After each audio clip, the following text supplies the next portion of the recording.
All right, we have Ondrej here with us for part 3 of the math of the cell. Ondrej, we can go ahead and get started. Sure, thanks. So here we are. We're on part 3, and I have to say I like today the best out of the 3 so far because it's going to be mostly programming. So I'm going to just start by just talking about what we're going to be programming, and then we're going to do a little bit of it together. But I sent Chella some files. Did all of you get those files? Nicoletta, Giancarlo, Carolina, did you get those files? Okay. Yes. Did you download them? Do you have them ready to play with? Okay, Carolina says no, I didn't. I downloaded them. Okay, so make sure while I'm talking now, you bring up MATLAB so that once I start with MATLAB, you can do it along with me. All right, so in our first seminar, way back, that was 4 weeks ago now, we talked about implementing these so-called spectral methods.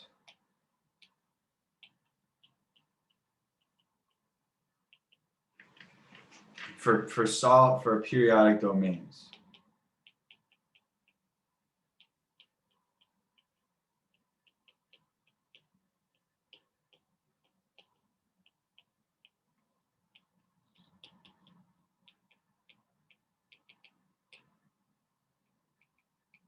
And specifically what we said is if we have a periodic function u of x,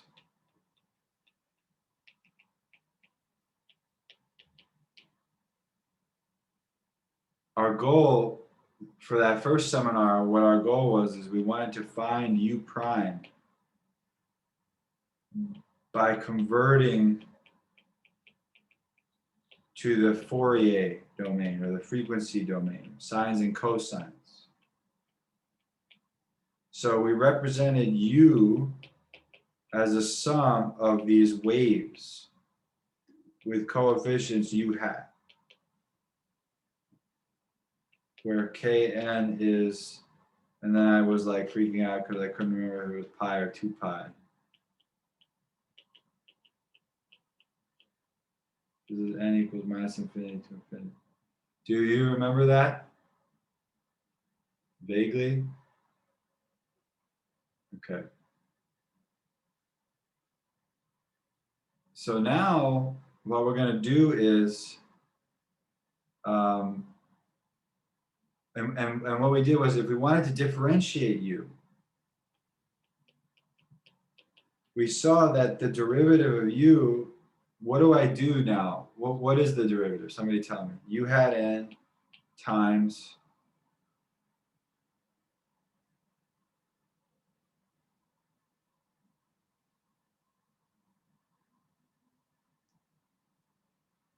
what's the derivative of this function with respect to x?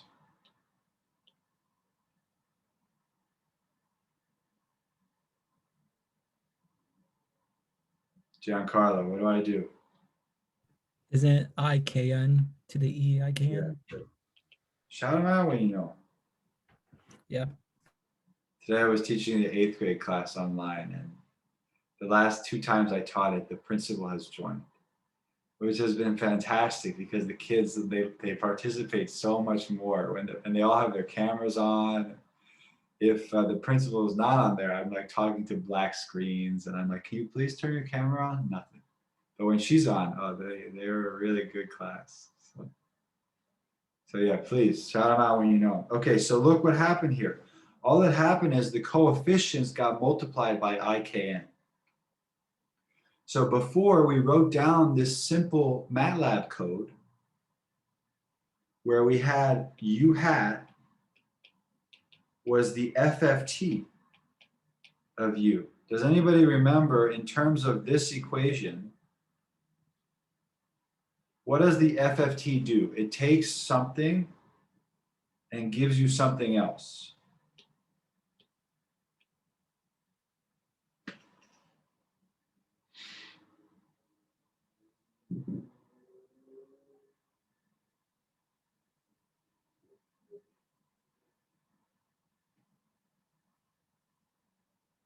Nicoletta, do you remember what the FFT does?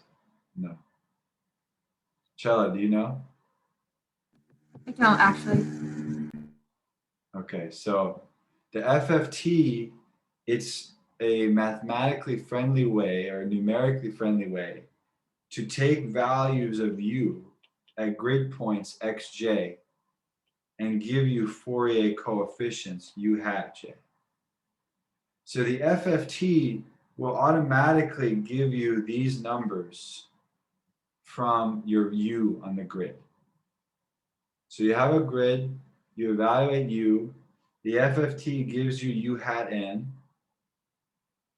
Then what we did is we multiplied, so then our next step was we multiplied, so we said u prime hat equals 1i, in MATLAB you have to do 1i, times, or you do 1i, it's more efficient, times kn times u hat.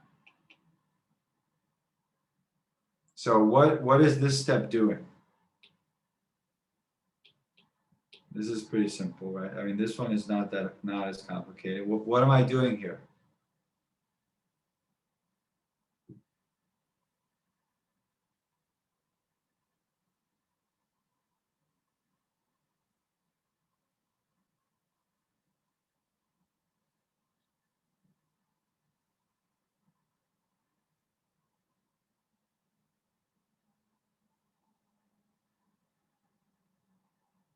Carolina, can you tell me what this line does here?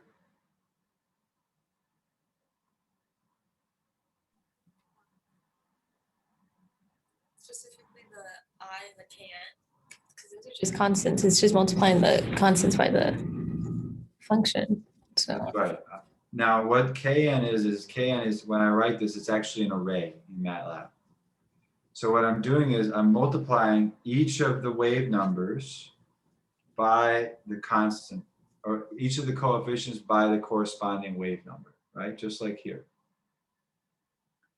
So this gives me sort of u prime hat in a way. So now what's the last thing that I have to do? Now I have the coefficients of the derivative in Fourier space. What's the last thing that I have to do?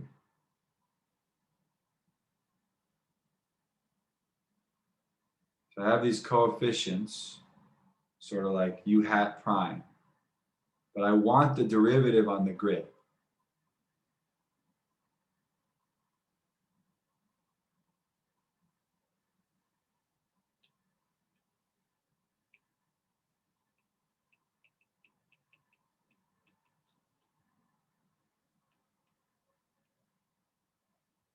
Zan, Yo, welcome. Maybe you can help me here. Don't want to put you on the spot, right? But we're talking about spectral method. So I have u hat, FFT, I have u prime hat, which is the wave numbers times u hat, but I want the derivative in the real space. So what do I have to do? I'm not sure, to be honest. All right, I put you way on the spot. It's all good. So now I have to take the inverse FFT to go back to real space. So now I do u prime on the grid is the inverse FFT of u prime hat.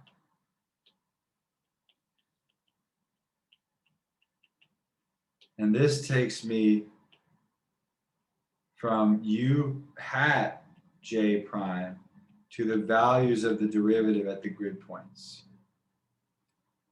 So that's what we did in our first seminar. We took the values of u on the grid. We took an FFT to get these coefficients of the Fourier modes. These waves are called Fourier modes. Then from those coefficients, we multiplied by wave numbers to take the derivative. And then we went back to the real space. Please ask questions on this, because if I move on and you don't understand this, then we're wasting time, because the whole lesson today the whole seminar today is about this.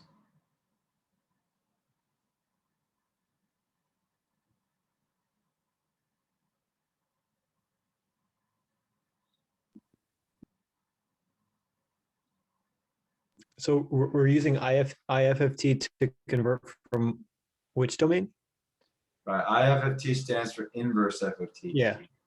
So that goes from the Fourier domain, from the coefficients you had to values u. Okay.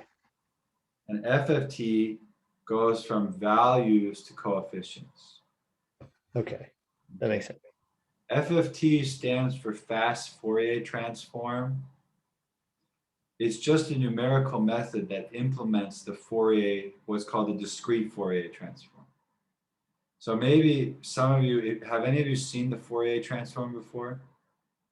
In ODE or any? No? So Zan, you've seen it, right? Yeah. Okay, so Chella, have you seen the Fourier transform? No, we just did Fourier series in ODE, not Fourier transform. Right, okay, so if you've seen a Fourier series, it's a similar idea. You're going from the values of u on the grid to the coefficients of the Fourier series. That's what the FFT does for you. It does it for free. And then the IFFT takes you from the Fourier series coefficients back to the values in Fourier space. In real space.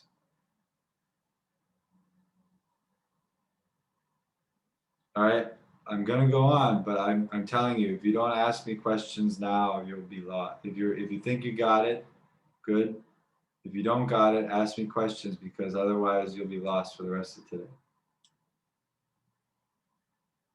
So Ondrej, so I've used like FFT and IFFT to convert from like time domain to frequency domain. So is that like just a specific example of converting from like the values to the coefficients and back?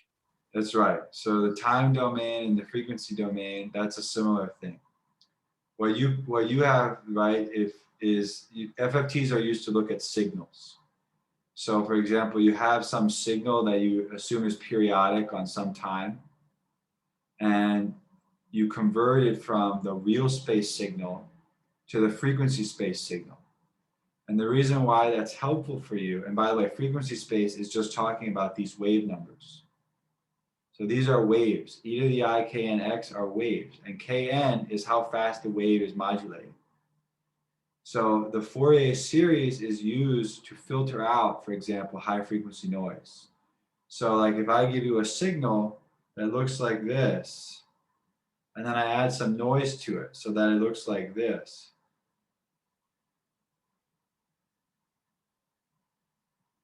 With the naked eye, maybe you can't tell that there's an underlying smooth mode there with a bunch of noise. But your Fourier spectrum, your coefficients, will look like this. There'll be a peak where this black is, and then there'll be some high frequency noise here. So this would be like U hat of K, and this would be K. So you'll see the Fourier will allow you to isolate here the high frequency noise, and you can actually subtract it off. So if you want to smooth the signal, you set these modes to 0, you just replace their coefficients by 0, and then you go back to the real domain. You take an IFFT, and you'll get a nice smooth signal that way. Gotcha. Thanks. Other questions?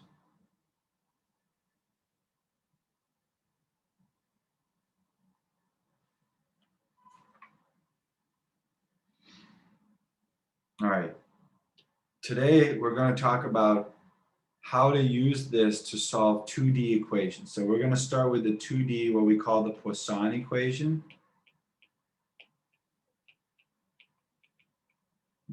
And what that is it's two partial derivatives of u, and we set that equal to some function f. So this is a PDE.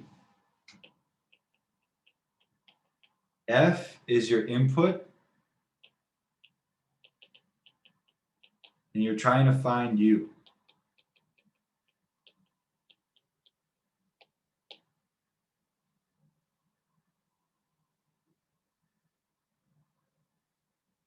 Now, if we're in 2D, do you remember what we call, this is Calc 3, when you take the second derivative with respect to each component and you sum it up? Do you remember what that operator is called?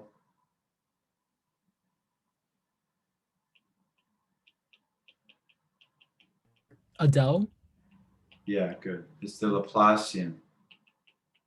Actually, yeah, I don't know if this is the del. It's written two ways. Physicists and engineers write this as del squared. Mathematicians write it as a triangle, delta. I don't know why exactly, but I usually write it with the delta. But if it's not clear, let me know. So this equation in compact form is delta U equals F. Okay. Now, I only taught you, and by the way, we're gonna assume that U is periodic on the box, 0L times 0L. So what that means is that if I take the solution on a box that looks like this, it repeats itself over and over again. So this is the unit cell, and I can make more unit cells, but those are just copies of the original one. So like, let's say I have something like this inside, that just gets repeated over and over again in these boxes.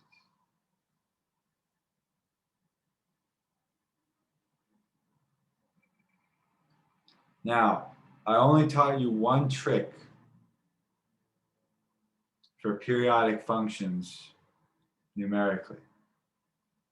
So we're going to solve this using that trick. So how can we represent U?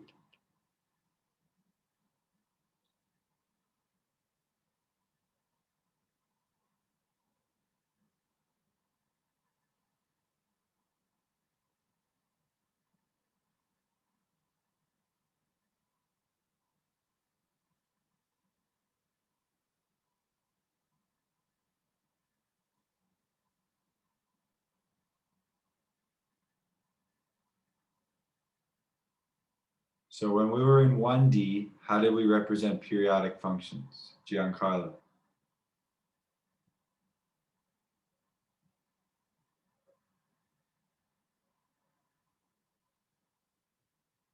What do you mean by that?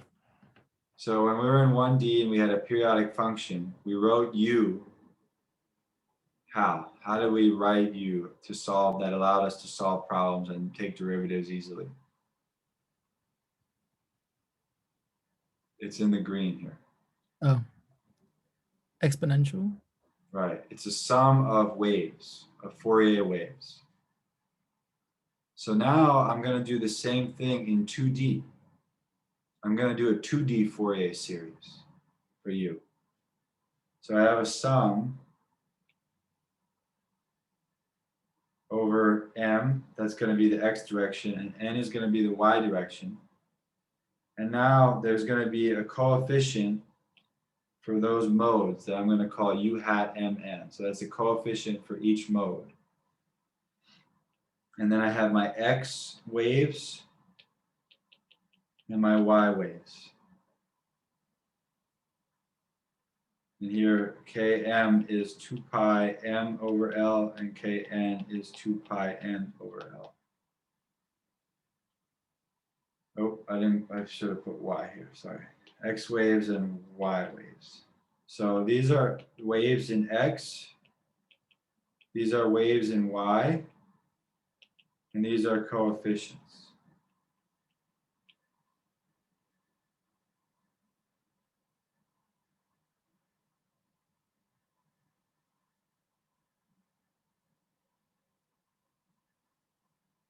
And while I'm at it, I'll represent F the same way.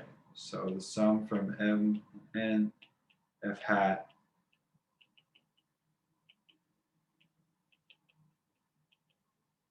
okay.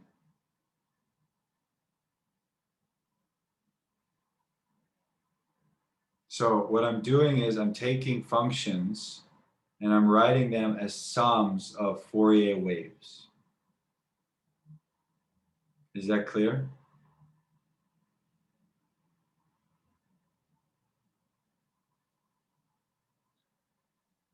Okay, couple nods. Now, so now I have F but I need to evaluate the two derivatives of u. So somebody tell me, look at this expression here for u. What is d squared u dx squared? It's the same sum, but I multiply the coefficient times something. What goes in the parentheses? 1 over the coefficient in the exponent, right? You're differentiating with respect to x. I'm differentiating with respect to x twice. So you're right, I get the coefficient in the exponent, but I get that comes down twice, right? So I get that squared. So I get IKM squared. Now, what is I squared? -1. So -1. So this is the sum from mn u hat mn of negative km squared times e to the I kmx e to the I kny.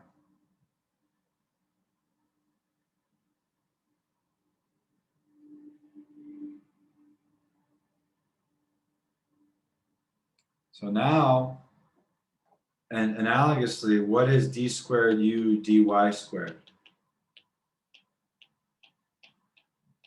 What goes here? Zan, what do I put there?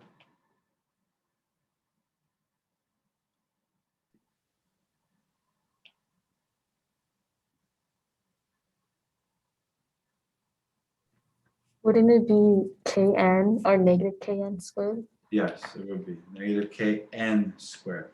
Good. Because the y wave numbers are kn. So now if I add these two together, I have this, right? This is my equation. And now in Fourier space, I can write it with this double sum, u hat mn. I'm just adding these two terms. So it's negative km squared minus kn squared, e to the I knx, e to the I k mx, e to the I k ny. And that has to equal the same double sum, f hat mn, e to the I kmx, e to the I kny. Now, this is the key part of Fourier methods for PDEs. Obviously, and it turns out to be if and only if, but you can just think about it one way.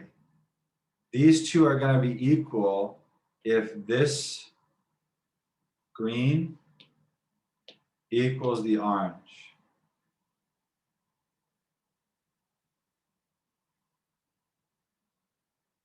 Yes? Because the rest of it is the same in both of them. So now we have u hat mn times minus km squared minus kn squared equals f hat mn. And the idea is that f is an input. So you can take a Fourier transform, or you can take a FFT to give you the f hats. So this is known.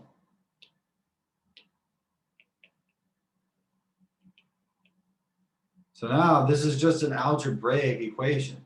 So how do I obtain the coefficients of u hat mn?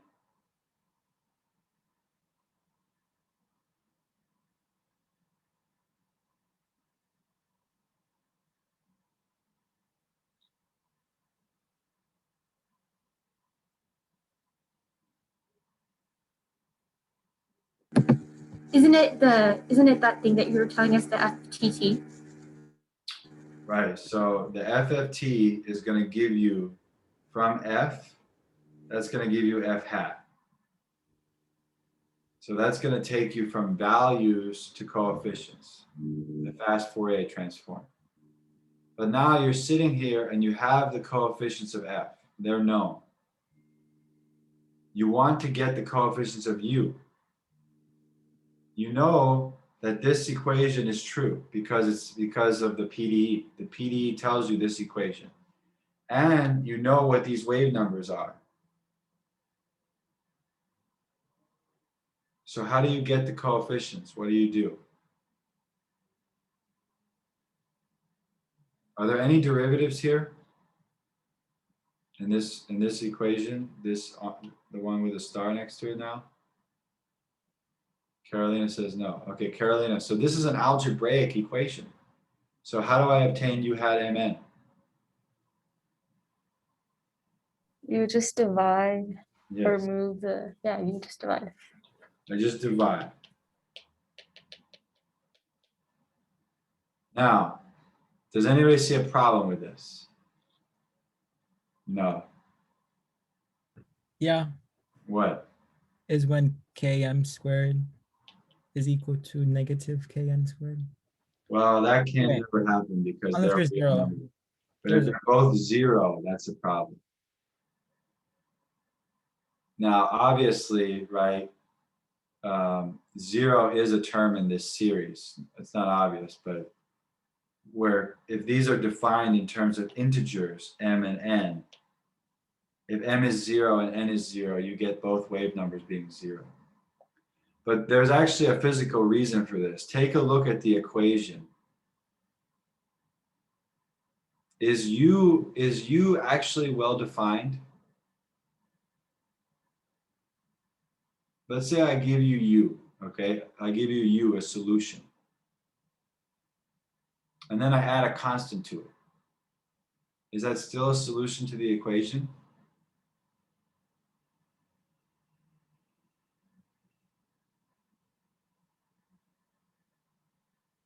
This PDE here.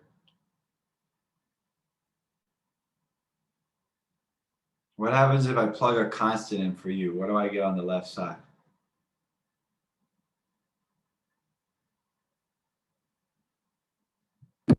You'd get 0. You get 0. So it turns out that u is actually only well defined up to a constant.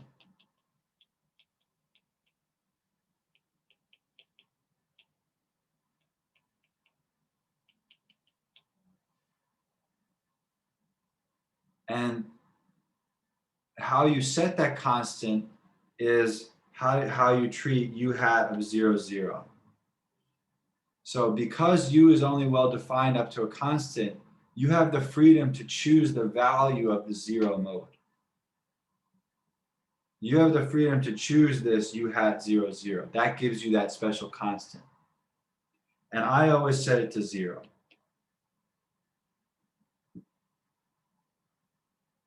All right, so in the case when the wave numbers are 0, MATLAB is going to yell at you. It's going to say you can't divide by 0. And then what you do is you say, okay, I'm just going to replace that entry with 0.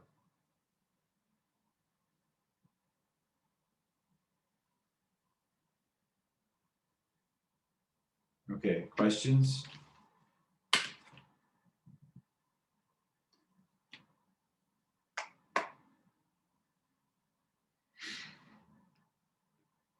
Oops, nope. That's my swimming app. Okay.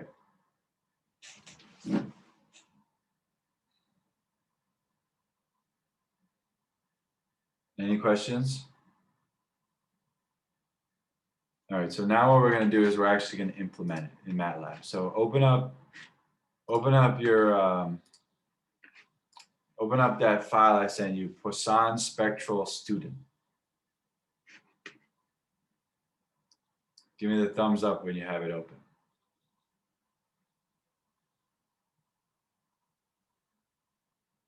Okay. Zan, I didn't, okay, you got it? Okay, good. All right, so here's what's happening here, okay? I sent you this file, like partially filled in. Because the first part of this file is just kind of like junk. It's just kind of formalities. So we set the length of the domain. We set the number of waves numbers that we're going to include. And then we define x, y, and the wave numbers kx and ky. So I did that in the first seminar. I'm not going to do it again. It's 2 pi over L times integers.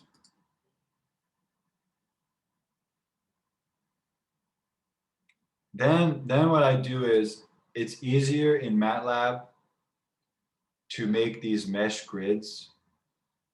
Have any of you used this before? No. Okay. So what this does, I'll show you what it does, right? When I run this file, it will give me an error, but it doesn't matter. You can see what happens is, okay, I give it x and y, and then that's 1D numbers. So here's my x. It's a 1D thing. You see it? It's just like, you know, evenly spaced points from 0 to 4. But then what MATLAB does, it makes these mesh grids. So then it goes and it makes a 2D set of points where each column is at the same x. So it's kind of like it's making a set of points where at each column you're at the same x. So it's kind of like making a 2D grid, right? Because if you're in 2D and you're literally like on a grid in 2D, each column of the grid, right, if you go along this way, is the same x value. Each row of the grid is the same y value. Does that make sense? You're sitting on a 2D grid. The rows are y. The columns are z. So I'm going to represent my functions as these 2D matrices. And then I'm going to operate on them. The column is the x value. The row is the y value of the function. Same thing for y. So for y, you can see the rows are all the same.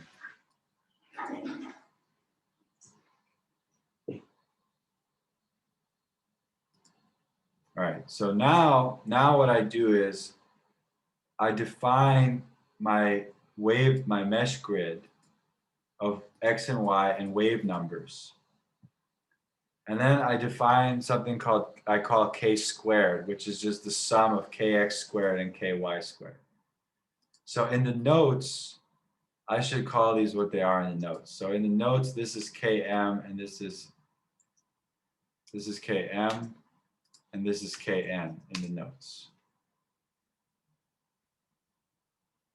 So now I have this grid of k squared values. And now what I'm going to do is I'm going to use that to solve the PDE. So what I want to do is I want to solve uxx plus uyy equals f.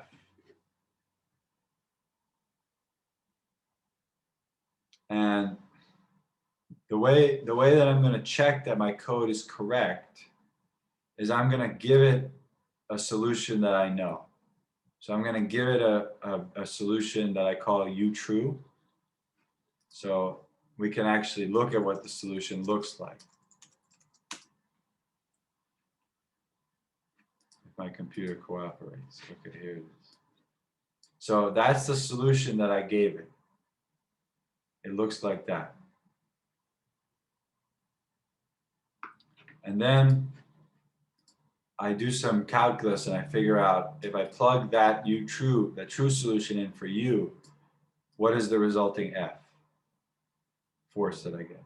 And the reason I'm doing this is just to check that my code is correct. So now I'm going to take f, I'm going to run my code and make sure that I get u true back. That's what I'm doing at the end here. So my code is going to take f and solve for u, but in my manufactured solution, I took u and got f. And I need to make sure that they're the same.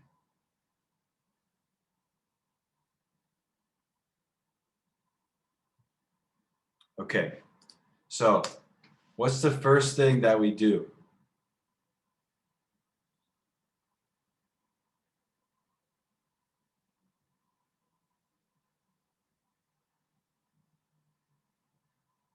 We have f. F is an input given to us.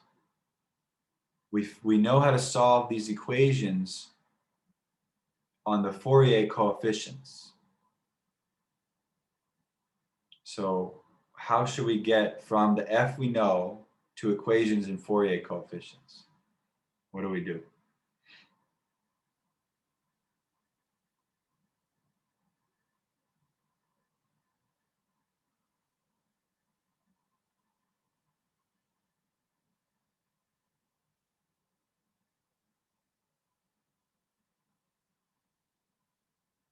Zan, what do you think? You use FFT. Right. So what should I take the FFT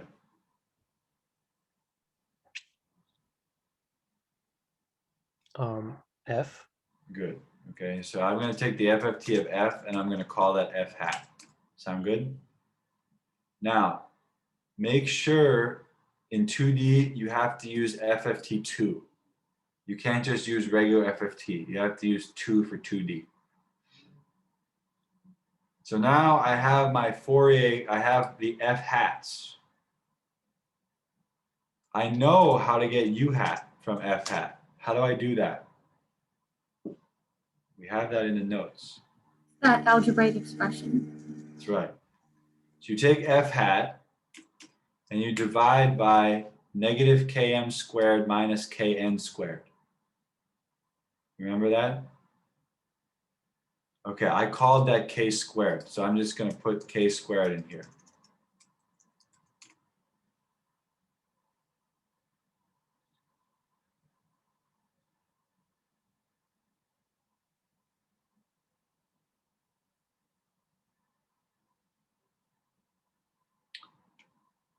Okay, now Giancarlo, what's the problem here? Let's run it. Look, let's run it and see what happens. The first entry of u hat is giving me inf. Why is that? It's over 0. Right, it's divided by 0. So I take that first entry and I set it to 0 like we talked about.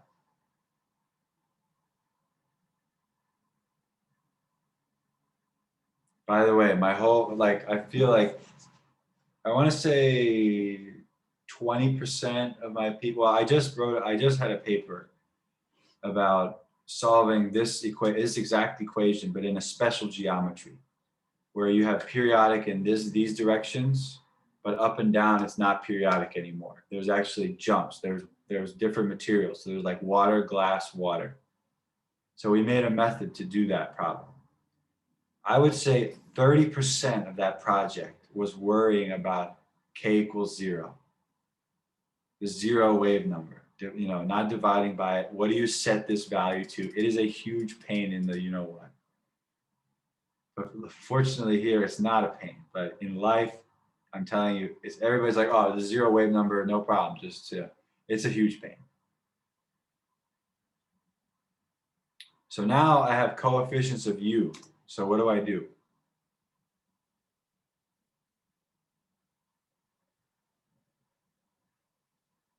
I want to get the real values of u, not the Fourier coefficients. How do I go back to the real values? You'll need to use IFFT. Good. So u is the IFFT of u hat. Okay, so this transformed from Fourier coefs of u to real values of u. Set to 0. This one is from real values of f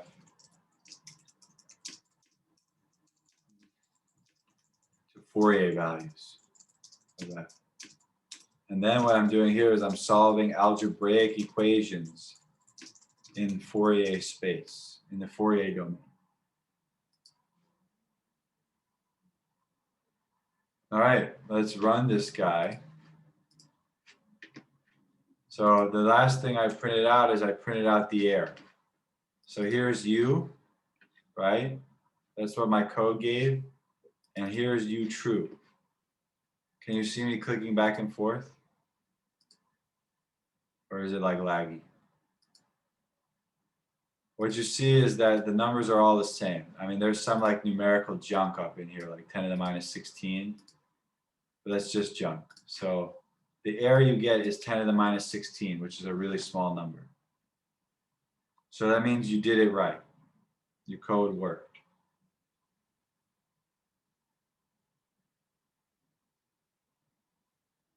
Questions on this? It's just 4 lines that you had to add to the file I sent you.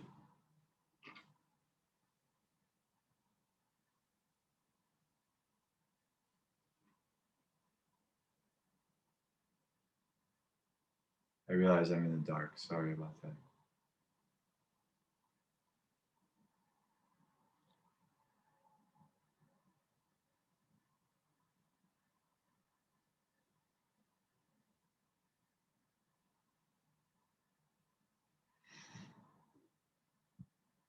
Any questions? Do you think that you could code this? Do you understand this code?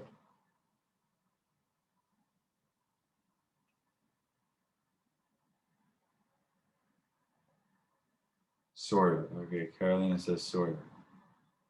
I understand it, but I don't know if I could do it completely on my own.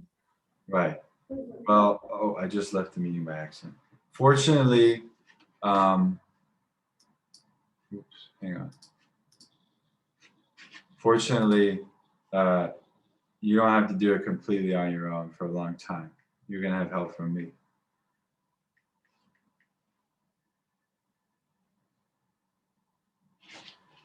Let me move my light so I'm not like in the dark. Hang on a sec.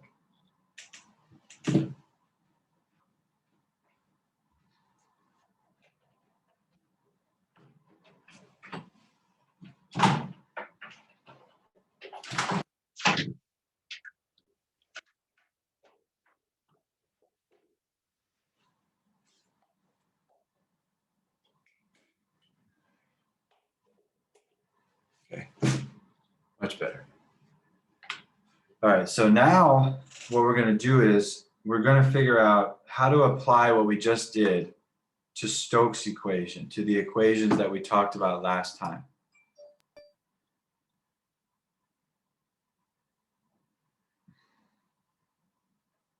So last time we figured out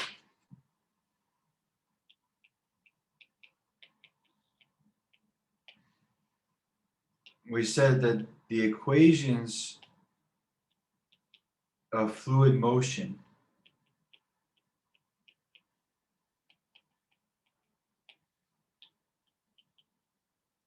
equations are this. Mu, the fluid viscosity, times, here what I'm going to do is I'm going to write derivatives as subscripts and directions as superscripts. Okay, so what this means is this is the velocity of the fluid in x direction, and I'm taking 2 derivatives of that. Okay, that's what the notation means. So the first equation is that the viscosity, so this is the viscosity of the fluid. Uxx in the x direction plus u in the x direction, yy, minus the pressure x derivative. So P is the pressure. Plus any force in the x direction is 0. Same thing with the y direction now.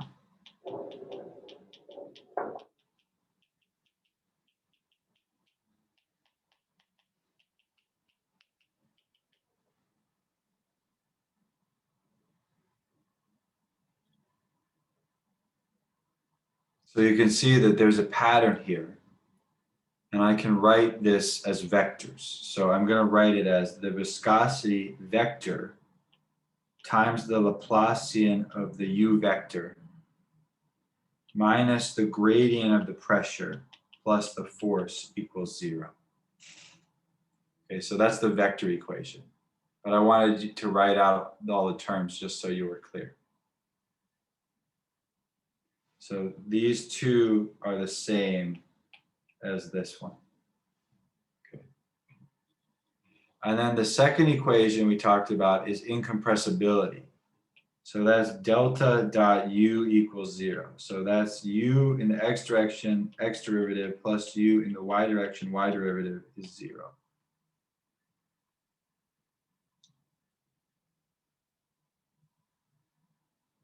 Now, there are two unknowns here. There's u and there's p. But there's actually a way to eliminate the unknown, to eliminate one of the unknowns. It's kind of like in algebra, when you have two equations, two unknowns, you can eliminate one by elimination. There's a way to do elimination here. Can anybody tell me what it is?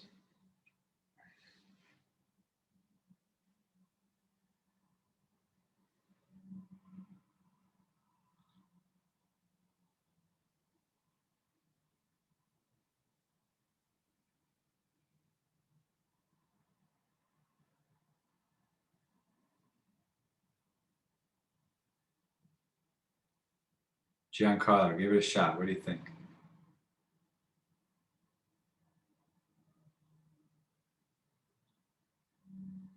Let's say Wait, like you want to get rid of u and p, right? I want to get rid of u. There's a way to get rid of u in the first equation by using the second equation.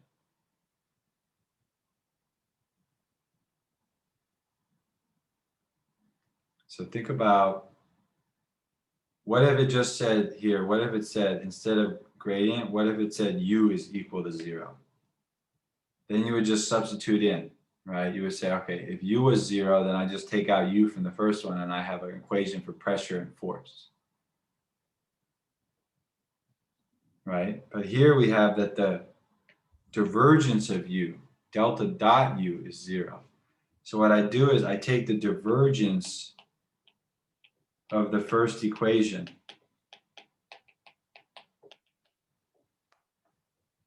and then, because everything is smooth and continuous, you can change the order of the differential operators. So now I just switch the order. I have mu times del squared delta dot u minus delta dot gradient of p plus delta dot f equals 0.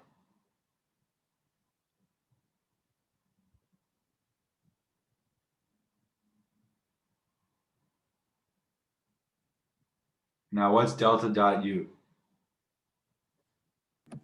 That's 0 for the second equation. That's 0, right? The second equation tells you that this term is 0.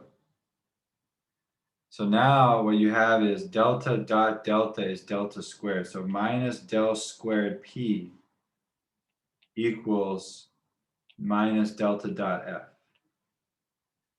I can change out the minus signs. I have del squared p equals delta dot f. F is known. Okay.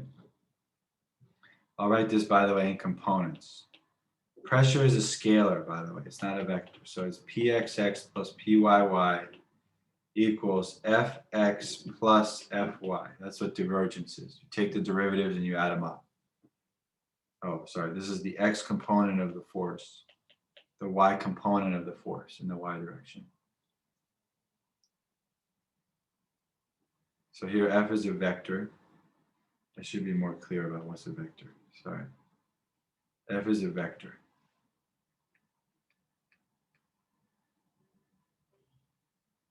Now, let's just say that instead of delta dot f, it was del squared p equals f. Do we know how to solve that equation on the computer?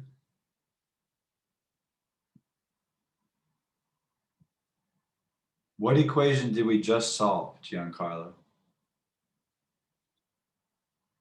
Do you remember? Wait, on MATLAB? Yeah, what was that equation that we were solving? The u f of t. Yeah, we solved del squared u equals f on the computer. That's what we just solved. So now we're solving, instead of u, we're solving del squared p.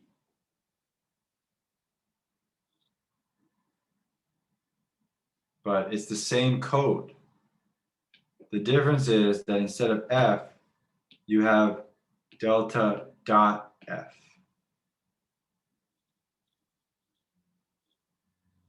So let's think about real quick.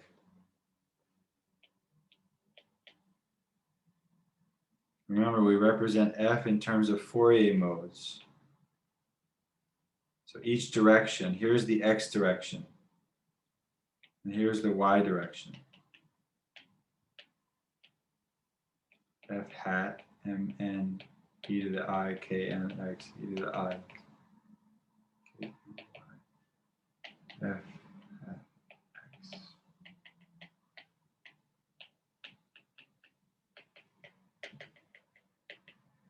So remember, we represent f in all directions. F in the x direction, y direction,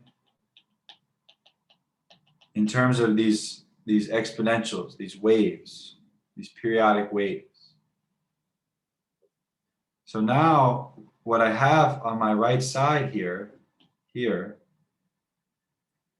is I have the x derivative of fx plus the y derivative of fy. So I can write that in terms of the waves too.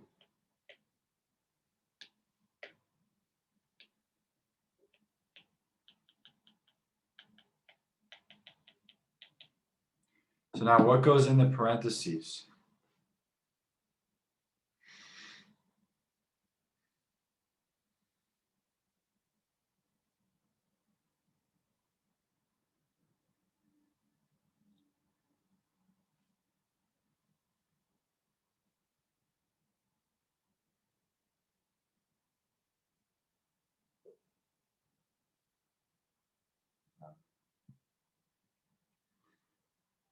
It's something times f hat in the x direction plus something times f hat in the y direction.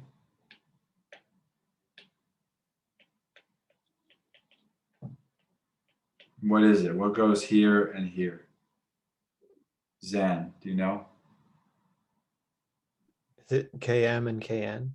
Good, it's I. Now you have to include the I because it's one derivative. I km and I kn. So here's how you do this. And what I'm going to do is I'm going to start you on it. And I think we have 2 weeks. Maybe if you have some free time and you feel like doing some math and some coding, you can try to do it on your own. So I give you f. Then what's the first thing that we always do to f? We want to solve problems in Fourier space. So what do we do to f to get the Fourier coefficients?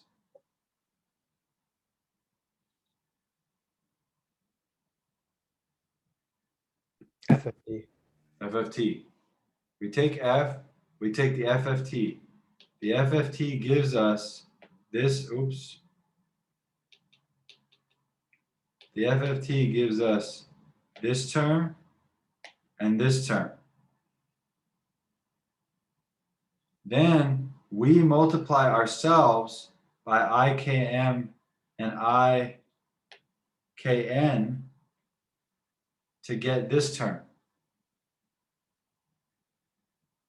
And now that tells us delta dot f in Fourier space. So now we know how to solve the rest of the problem, because we know that del squared p, we already did this, is this sum.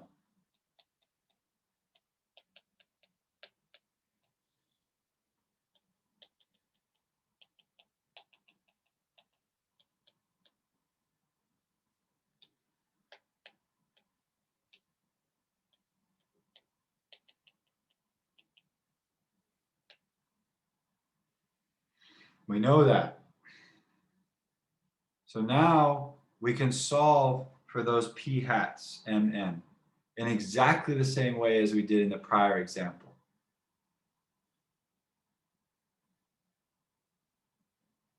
So here's what I mean. I mean del squared p equals, so this in red here, this is delta dot f. So if I have del squared p equals delta dot f, I just equate these coefficients and these coefficients. So I equate km squared minus kn squared p hat mn equals ikm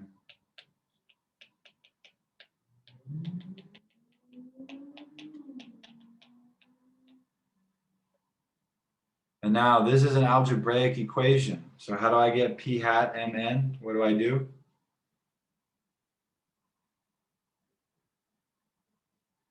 Divide. Divide. That's it.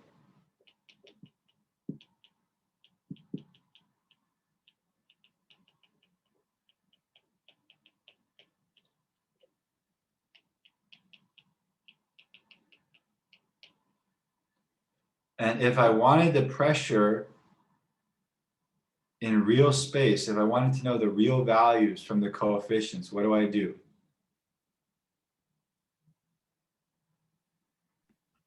Inverse FFT. Inverse FFT. So that's going to give you the pressure. And then once you have the pressure, and I'll let you figure this out, or try to, you go back to these two equations now, and it's the same thing all over again. Because now you know this, and you know this, and you just have to figure out ux there and uy. But we did this again, the same equation again. This equation is, this equation is del squared ux equals px minus f in, shoot, I messed up the notation. This is f in the y direction, this is f in the x direction, not the derivatives. So this equals minus, this px minus f in the x direction.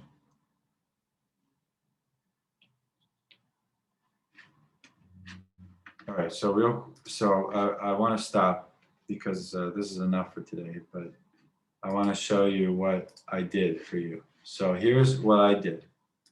I sent you a file. It's called Stokes Spectral Student.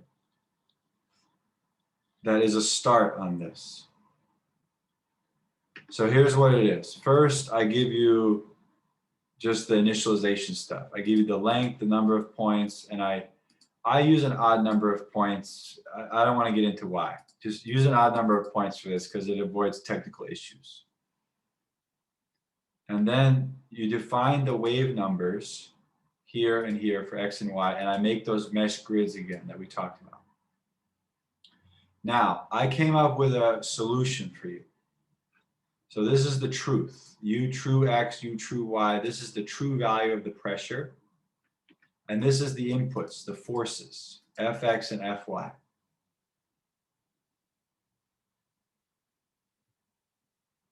Then, like Zan said, I start by taking the FFT of Fx and Fy to get Fx hat and Fy hat. Now, your task is calculate the pressure from this. We know how to do it. It's just a simple Poisson equation, right? The equation is Pxx plus, well, the equation in Fourier space is what we really want. It's minus k squared times pressure hat equals this.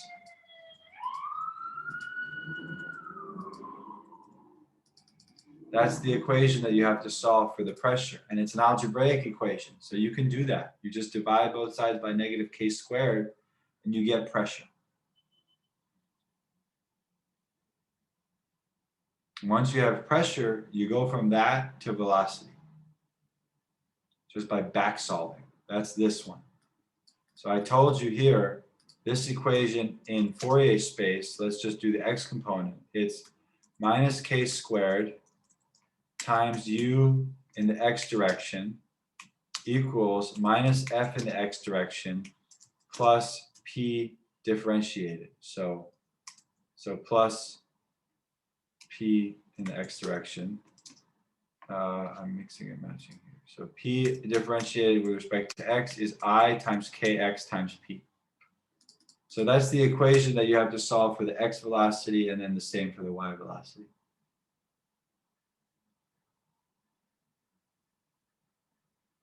Okay, I'm stopping. So I want to give you a chance over the next 2 weeks.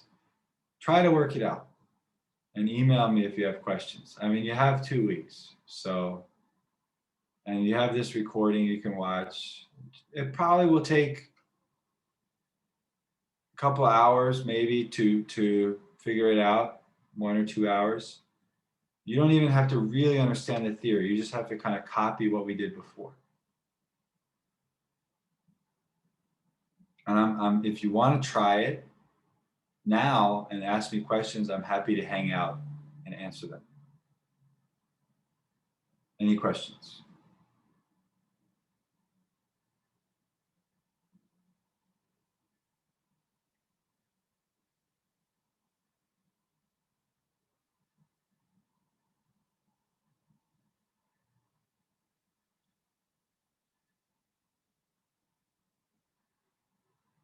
Zen, do you think you can fill this file in? I'll probably do it over the weekend or something. Giancarlo, do you feel like you can fill this file in? Yeah, I'll try my best. Okay. Carolina, do you feel like you could fill it in?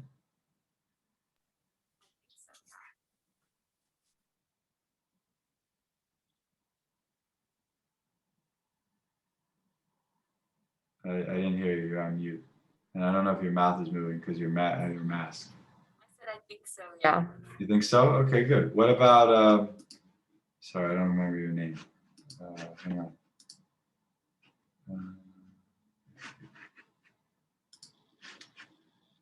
Nicoletta, do you think you could fill it in? Yeah, I think if I played around with it a little bit. And remember, Chella, what do you think? I'm gonna work on it with John. We'll see where we get on it. Now, remember, you know if your code is right, because here I compute for you the maximum error in the pressure and the maximum error in the velocities. And those, if they're like 10 to the negative 12 or 10 to the negative 16, you know your code is right. If it's like 1 or 2, your code's wrong. Okay. Any more questions? This is the exciting stuff. This is real. What we're doing today is real applied math. I mean, solving these equations. These are PDEs, right? So they're not totally trivial to solve. They're hard to solve. You can't write down the analytical solution. But with these numerical tricks, like with periodic domains, it's really easy to make methods because you go to Fourier space and everything becomes algebraic equations.